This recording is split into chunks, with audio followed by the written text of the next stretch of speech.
Shalom dan salam sejahtera. Kita akan mempelajari Injil Yohanes. Tapi sebelum itu, saya percaya di dalam nama Tuhan Yesus, Anda semua disertai oleh damai sejahtera Tuhan dan kasih karunia-Nya menyertaimu pada hari ini.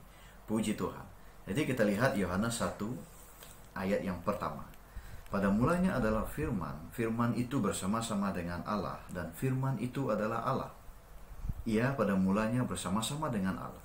Jadi di sini kita lihat Yohanes, yaitu pengikut Yesus, salah seorang pengikut Yesus, 12 orang itu, dan Yohanes salah seorang, dan dia pernah hidup bersama Yesus, dia kenal siapa Yesus, dia tahu ajaran Yesus, dan dia ingin membuktikan bahwa Yesus adalah Tuhan.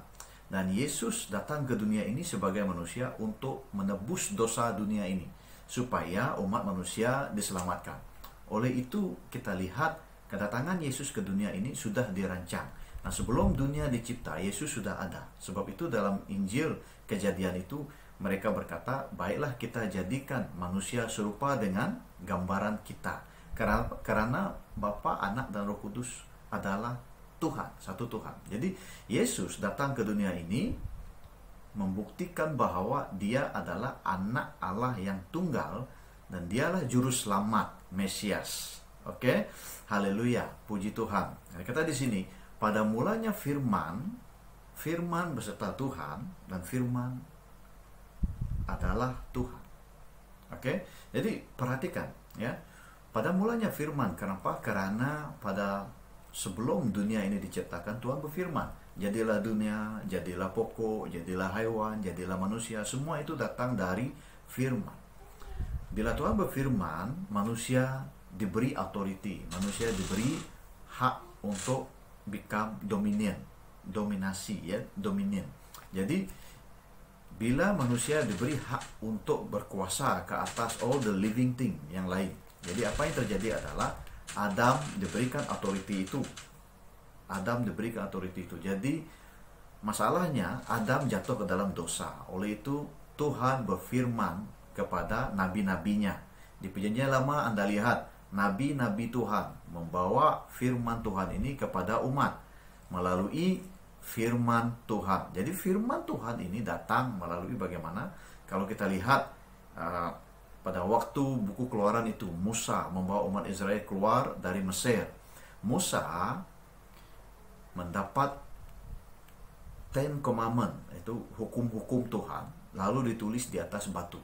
Jadi dari batu itu Nabi akan mengajar apa yang ada di batu itu supaya kita semua taat. Itu terjadi pada Perjanjian Lama.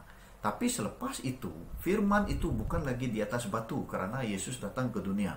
Firman itu adalah Yesus, dan firman itu sendiri mengajar kita karena Yesus adalah firman yang hidup. Jadi pada mulanya firman, firman beserta Tuhan. Firman itu adalah Tuhan. Tuhan Yesus Kristus, firman yang hidup. Lalu firman itu hidup di dalam kita. Oleh itu bila kita membaca Alkitab, kita bukan setakat membaca, kita memahami dan mendalami. Karena dari sanalah munculnya kehidupan pribadi kita yang rapat dengan Tuhan. Lalu kita akan mengenal Dia dengan lebih dalam lagi. Haleluya, puji Tuhan, praise the Lord. Kita pergi ke ayat yang seterusnya, Yohanes 1 dari ayat ketiga sampai kelima. Segala sesuatu dijadikan oleh Dia, dan tanpa Dia tidak ada sesuatu pun yang telah jadi dari segala yang telah dijadikan. Dalam Dia ada hidup, dan hidup itu adalah terang manusia. Terang itu bercahaya di dalam kegelapan, dan kegelapan itu tidak menguasainya. Di sini kita lihat ya, kita lihat bahwa segala sesuatu adalah ciptaan Tuhan. Kalau kita perhatikan, dunia ini datang dari Tuhan. Dan segala sesuatu yang ada di dunia ini semuanya datang dari Tuhan. Besi, kayu, dan sebagainya. Walaupun manusia kata diri mereka sendiri yang membuat rumah, kereta, laptop, komputer, tapi semua itu masih datang dari Tuhan. Kenapa? Karena Tuhan bagi kebijaksanaan, dan Tuhan juga yang bagi material itu seperti besi, logam, dan sebagainya. Semua datang dari Tuhan. Jadi oleh itu semua perkara yang ada di dunia ini adalah milik Tuhan. Dan di sini menandakan bahwa kita sebagai umat Tuhan, perkara yang harus kita ingat adalah kita tidak boleh bangga diri. Kenapa? Karena seseorang yang membanggakan dirinya adalah seseorang yang mengaku bahwa semua dia yang punya. Dia ada ketamakan, dan maka dia bangga diri dia ingin menunjukkan hartanya kepada yang lain, dia ingin memberitahu bahwa dia ada miliki itu, miliki ini, padahal sebenarnya itu semua datang daripada Tuhan. Sehingga kan kalau kita lihat orang yang diberkati dengan luar biasa seperti Abraham, Isaac, Yakub, semua mereka ini, mereka kata semuanya datang dari Tuhan. Jadi kita harus seperti itu. Kenapa? Karena kalau kita menganggap bahwa kita datang dari Tuhan, maka kita tahu semua perkara datang dari Tuhan. Harusnya kita merendahkan diri di hadapan Dia untuk percaya bahwa Dialah Tuhan. Tanpa Dia kita tidak dapat hidup. Jadi kita lihat di sini juga, seterusnya selepas itu kita kena tahu satu lagi perkara, yaitu nyawamu, deriamu berfungsi dengan baik. Hari ini kau boleh melihat, hari ini kau boleh mendengar, hari ini kau boleh berjalan, hari ini kau boleh makan. Semua ini kau boleh bernafas. Kenapa? Karena ianya datang daripada Tuhan. Tanpa basic seperti ini, tidak ada satu manusia pun yang boleh hidup. Jadi apa yang terjadi di sini adalah kita kena tahu, kalau tidak ada basic ini dan manusia tidak dapat hidup, kita perlu bangga apa? Seorang manusia yang membanggakan dirinya tidak tahu bahwa basic kehidupan datang dari Tuhan, maka dia sedaya upaya menyembunyikan identiti Tuhan, menyembunyikan diri daripada Tuhan. Maka ini akan jadi satu masalah, karena Tuhan kata siapa yang percaya, karena begitu besar kasihnya akan dunia ini, siapa yang percaya akan diselamatkan. Maka kalau orang itu sudah ada perasaan bangga diri, susah untuk Tuhan menyelamatkan dia, karena dia sudah menjadi kurang percaya. Oleh itu, bila dia tidak percaya bahwa semuanya datang daripada Tuhan, ini akan mendatangkan bahaya dalam hidupnya yang boleh menjadi seorang yang jatuh dalam perangkap iblis ke dalam dosa, lemah, tidak dipimpin oleh Roh Kudus, maka berakhir di neraka. Oleh itu kita kena tahu bahwa mengikut Tuhan ini tidak boleh ada perasaan bangga diri, karena tanpa Tuhan kita harus ada perasaan seperti ini. Tanpa Tuhan kita tak boleh bernafas, tanpa Tuhan kita tak boleh gerakkan tangan, tanpa Tuhan kita tidak dapat membaca Alkitab hari ini, tanpa Tuhan kita tidak dapat berdoa, tanpa Tuhan. Jadi hidup ini tanpa Tuhan adalah tiada. Ini prinsip kita orang yang percaya. Ini yang Injil Yohanes mau tekankan kepada kita, ya. Jadi kita satu lagi perkara yang kita harus tahu, ya. Dari ayat 3 hingga 5 ini, pernahkah Anda merasa seperti Tuhan tidak mendengar doamu? Pernahkah Anda merasa seperti Tuhan begitu jauh daripadamu? Pernahkah Anda rasa seperti itu? Sekiranya Anda pernah merasa bahwa Tuhan jauh daripadamu, Anda merasa Tuhan seperti tidak menolong engkau dan sebagainya. Saya begitu Anda di sini pada hari ini. Injil Yohanes ini ditulis untuk mengajar kita bahwa segala sesuatu di dunia ini datang daripada Tuhan. Tuhan mencipta alam semesta. Semua planet-planet Tuhan ciptakan. Dengan mudah saya dicipta itu. Kenapa? Sebab tiada yang mustahil bagi Tuhan. Tiada yang begitu besar bagi Tuhan. Semua perkara adalah kecil bagi Tuhan. Apatah lagi kita manusia dalam banyak planet. Kita tinggal di bumi saja. Planet yang nama bumi ini. Dan planet nama bumi ini kita tinggal. Planet ini pun masih besar daripada kita. Kita ini kecil saja. Jadi masalah kita itu sangat kecil bagi Tuhan. Cuma kita tidak paham isi hati Tuhan, kita tidak mengenal Dia, kita tidak tahu bagaimana Dia bekerja. Sebab itulah kita ini seperti menyalahkan Tuhan. Oke? Jadi Tuhan, bukan masalah Tuhan. Kalau kita rasa Tuhan tak mendengar doamu, Tuhan tak bekerja, Anda rasa seperti itu. Sebenarnya bukan masalah Tuhan. Ini masalah dirimu. Kenapa? Karena engkau memiliki perasaan buruk sangka kepada Tuhan. Jadi Anda harus menghormati Tuhan. Kita semua harus cinta Tuhan. Apa yang datang daripada Tuhan itu yang terbaik. Tapi bila ada perasaan yang rasa Tuhan tak dengar doa, padahal Alkitab mengajar kita Tuhan mendengar doa.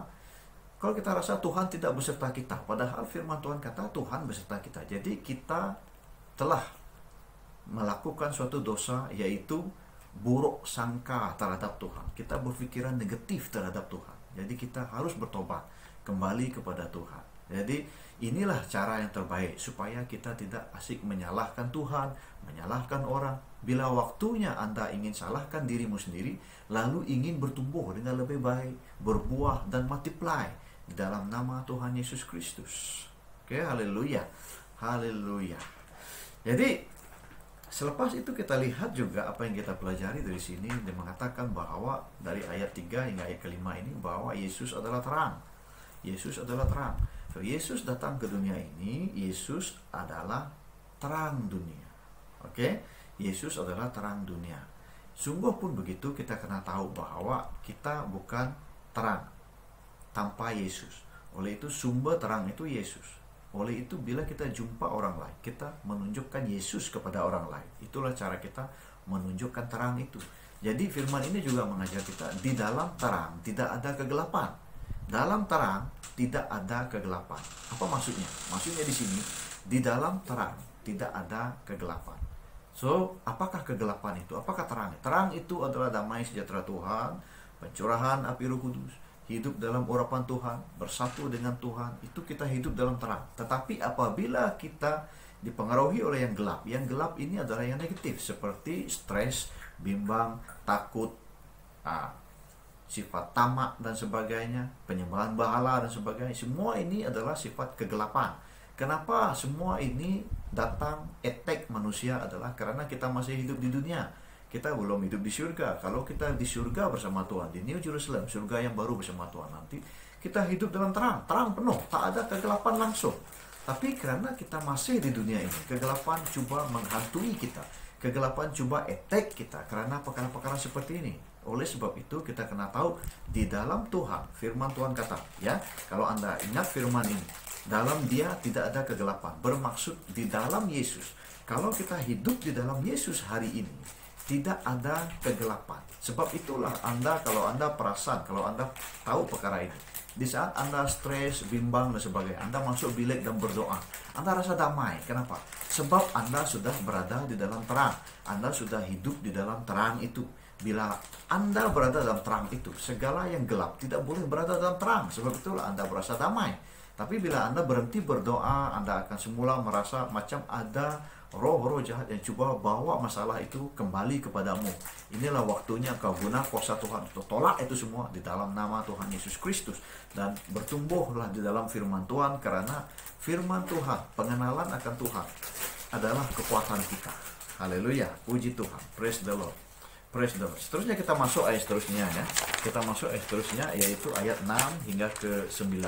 Kita masuk ayat 6 hingga ke 9, ya. Oke, ayat yang ke-6 hingga ke-9.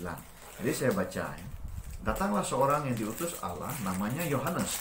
Ia datang sebagai saksi untuk memberi kesaksian tentang terang itu, supaya oleh dia semua orang menjadi percaya.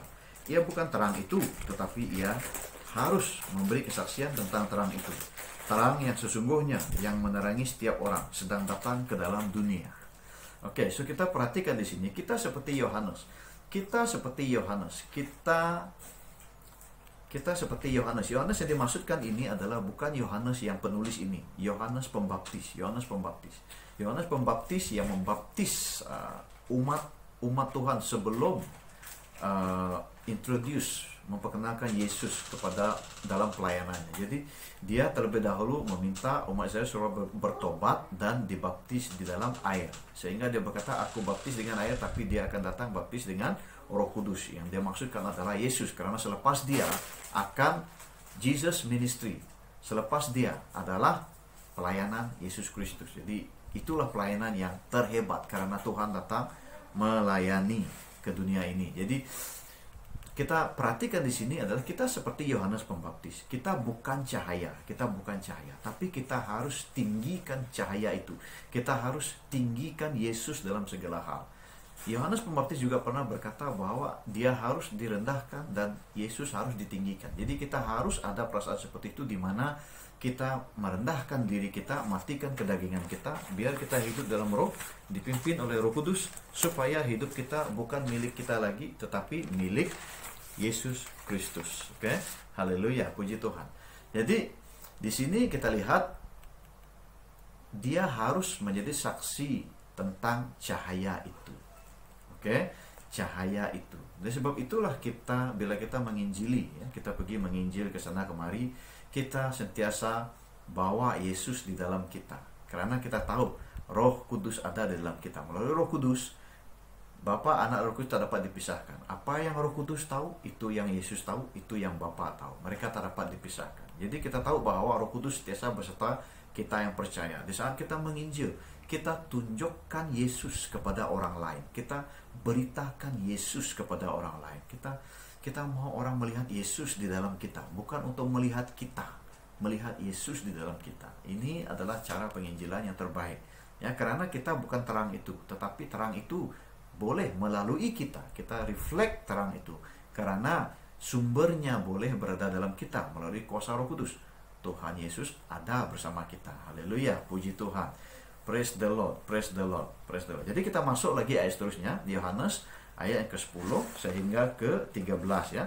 Ayat yang ke-10 sehingga ke-13. Kita lihat ya. 10 hingga ke-13. Oke. Jadi saya baca, ia telah ada di dalam dunia dan dunia dijadikan olehnya, tetapi dunia tidak mengenalnya. Ia datang kepada milik kepunyaannya, tetapi orang-orang kepunyaannya itu tidak menerimanya. Tetapi semua orang yang menerimanya diberinya kuasa supaya menjadi anak-anak Allah, yaitu mereka yang percaya dalam namanya. Oke? Orang-orang yang diperanakkan bukan dari darah atau dari daging, bukan pula secara jasmani oleh keinginan seorang laki-laki, melainkan dari Allah. Oke. Jadi Yohanes ingin memberitahu kita di sini bahwa sungguh pun Yesus mencipta segala sesuatu. Dunia ini dicipta oleh Dia. Semuanya kepunyaan Dia. Kita kepunyaan Dia. Tetapi bila Dia datang ke dunia ini, Dia akan ditolak oleh apa yang Dia punyai sendiri. Manusia ini di bawah Kristus.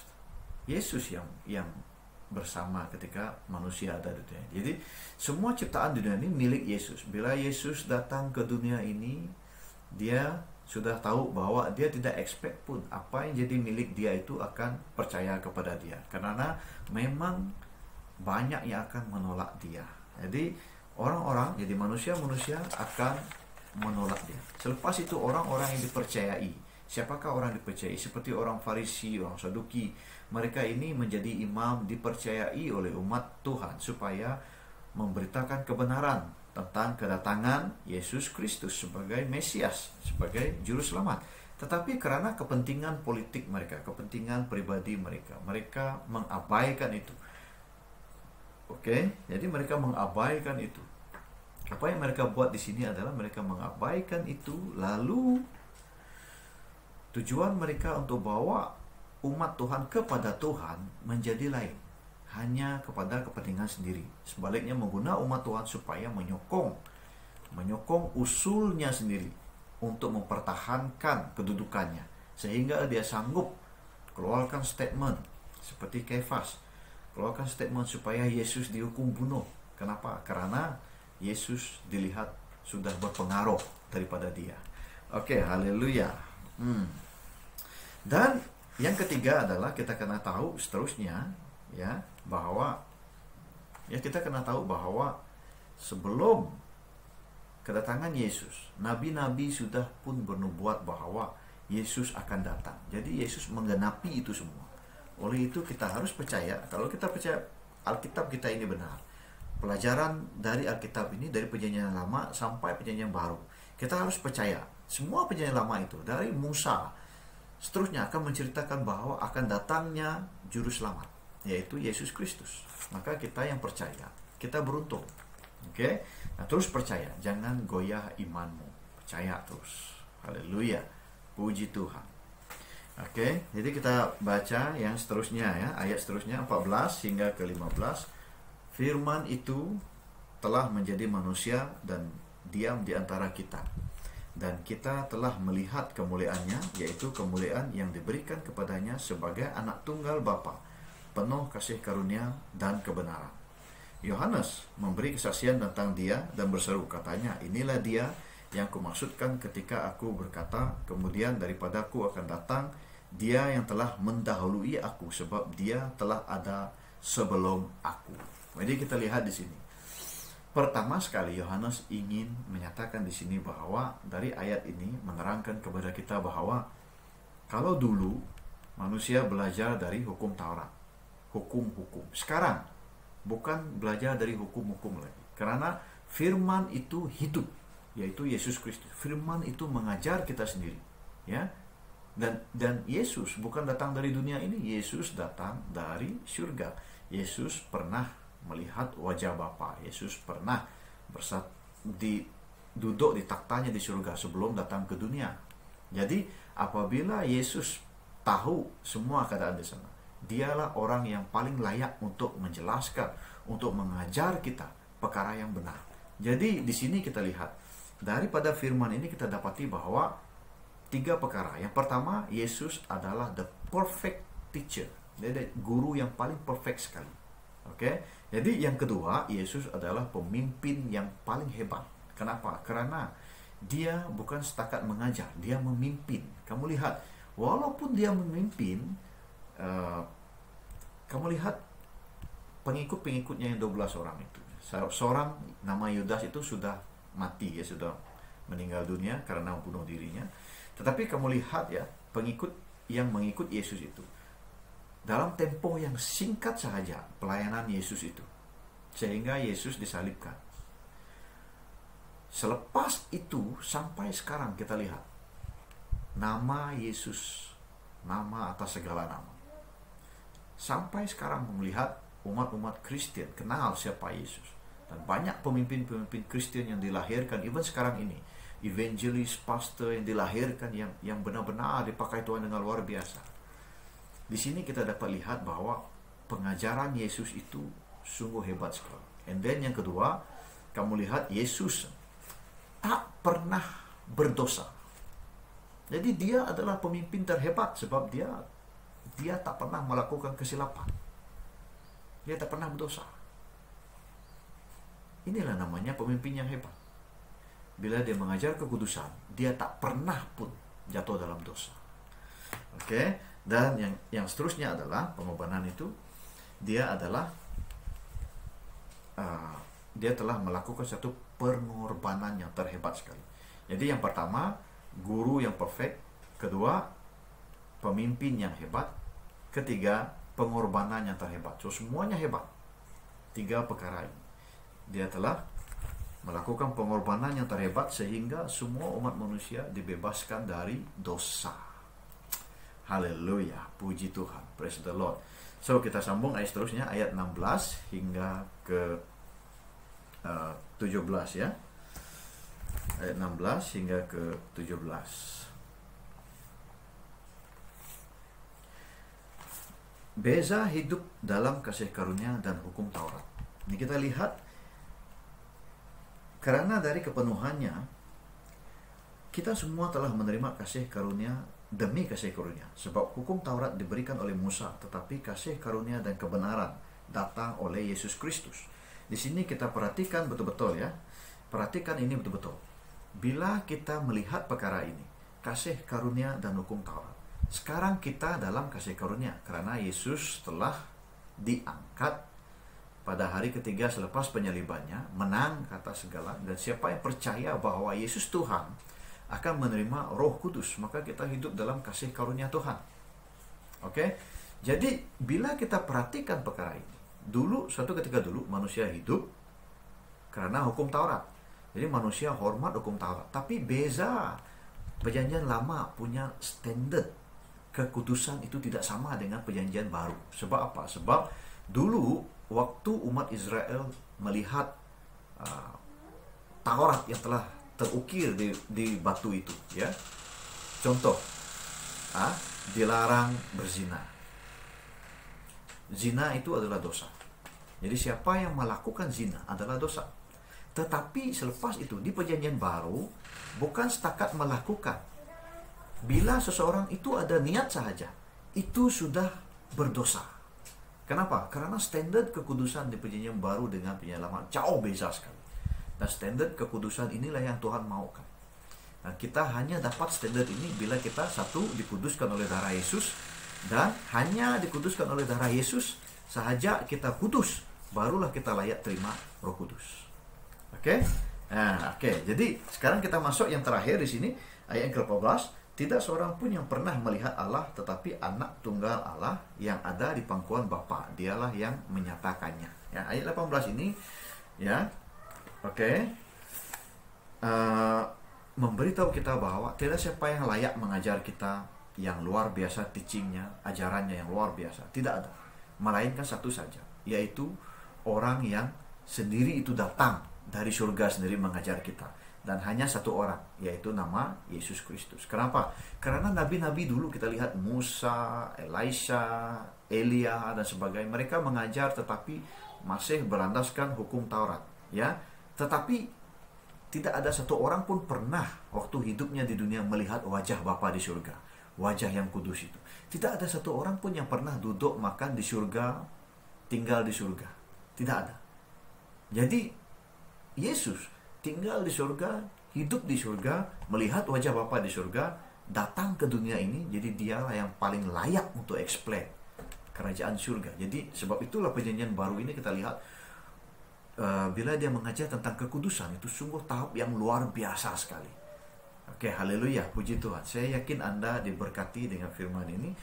Yohanes bab 1 hingga 18. Jadi kita akan habiskan bab 1 ini. Saya harap Anda boleh melihat next video, ya. Di dalam nama Tuhan Yesus saya percaya damai sejahtera Tuhan, kasih karunia Tuhan besertamu. Haleluya. Puji Tuhan. Tuhan Yesus memberkati. Tuhan Yesus memberkati. Haleluya. Amin. Amin.